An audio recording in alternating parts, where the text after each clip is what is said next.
Good morning, everyone. This is Professor Cherry. I wanted to share with you a resource that is provided in the Module 3 Essay Writing Basics folder. So if you look, the very first prompt or banner you'll see is the banner that says Essay Writing Basics. And so beneath that, you have objectives for our module, and then you have here reading. And here you'll see a link to a model literary analysis essay. So along with using the Smart Thinking Tutoring or Learning Resource Writing Lab tutor to look over a full draft of your essay, you also have a model. So if you feel a little bit adrift, all you have to do is click on this link. It will pop open the model. And so here what we have is MLA format. So in the upper right hand corner you will have your last name and the page number sequentially, your name, my name, the course number, and the date the paper will be submitted. And you have centered in the middle a title. Notice there's no bold font, no italics. Essay titles are placed in quotation marks, and you have that. And so your title here is Literary Nonfiction Forms in From Salvador. And so it begins with just a brief hook. In Joan Didion's From Salvador, the reader learns about the historical background of El Salvador through vivid descriptive passages. So basically what she has as a lead-in is a one-sentence summary of the essay. You don't have to use this strategy. You can go back to your 1101 class and remember that there are a variety of strategies you can use to hook the audience. But this, as a model essay, it's pretty streamlined, so we didn't want to make it too fancy. So it's just giving us the fundamentals so you can clearly see them. And so she continues, the essay opens with a woman forewarning Didion and her companions about the dangers of the country and how to stay safe during the period of unrest. The author then realizes firsthand the effects of the government and violence on colleges and the church. Based on actual people and experience, Didion's piece utilizes concepts and elements of nonfiction writing. Here she's transitioning from the summary to the focus of the essay, which is the naming of specific nonfiction writing elements, right? So it clarifies to the reader exactly what's going on. From there, she transitions to her expository thesis. Forms such as personal experience, historical connotations, and sense of place make From Salvador a personal yet powerful reading.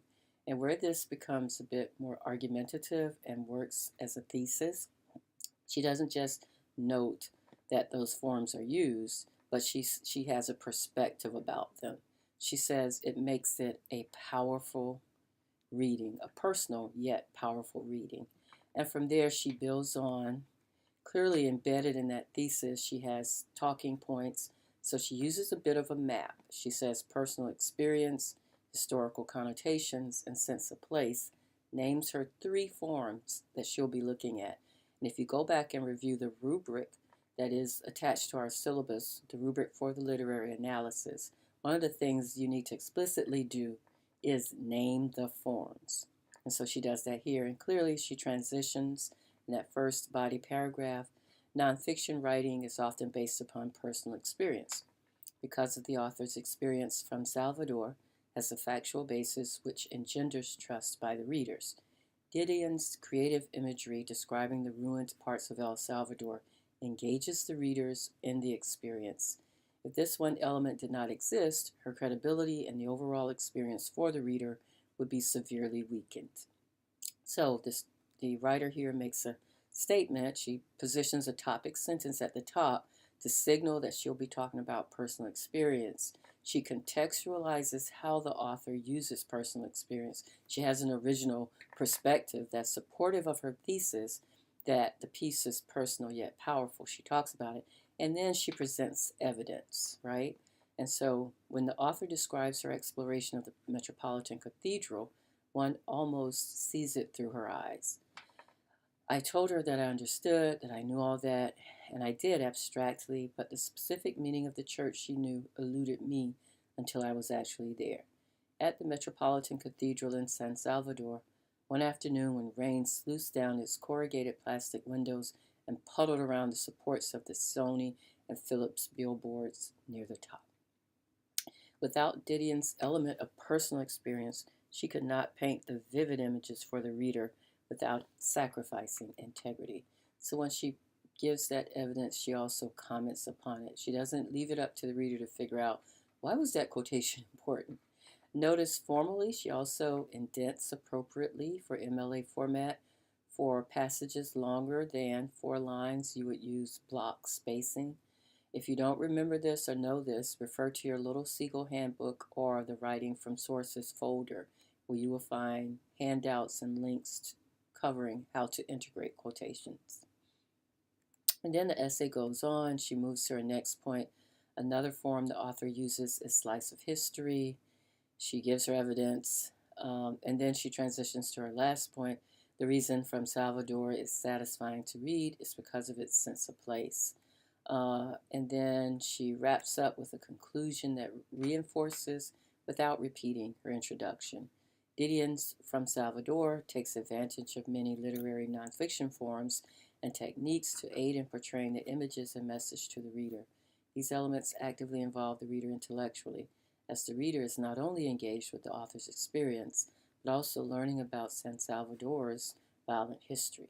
Without any one of these forms, the essay would be bland at best and would fail to truly capture the experience of the author. Personal experience, historical background, and sense of place all help cohere to deliver the images and message, the author's message. And again, what she's trying to say is, sell the significance. Why is it important? All literary nonfiction forms use the same basic building blocks. Why did they work particularly effectively in this essay? And so she sells that by saying the essay would be bland without them, and thus not engaging a reader. And the message, the information about San Salvador that Joan Didion wants to convey to her audience, the urgency of the dilemma of that city, would be missed by the audience. The last thing I want to note is that, of course, you have a works cited entry. This is MLA.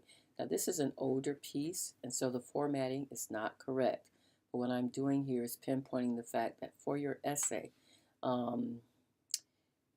about 10 points, 10 or 15 points, address MLA format. So you don't want to lose points needlessly by not having a works cited. Yes, I know all your essays came from Best American Magazine writing, but this is not what I'm asking you to do. I'm asking you to just conform to MLA format and just include the works cited.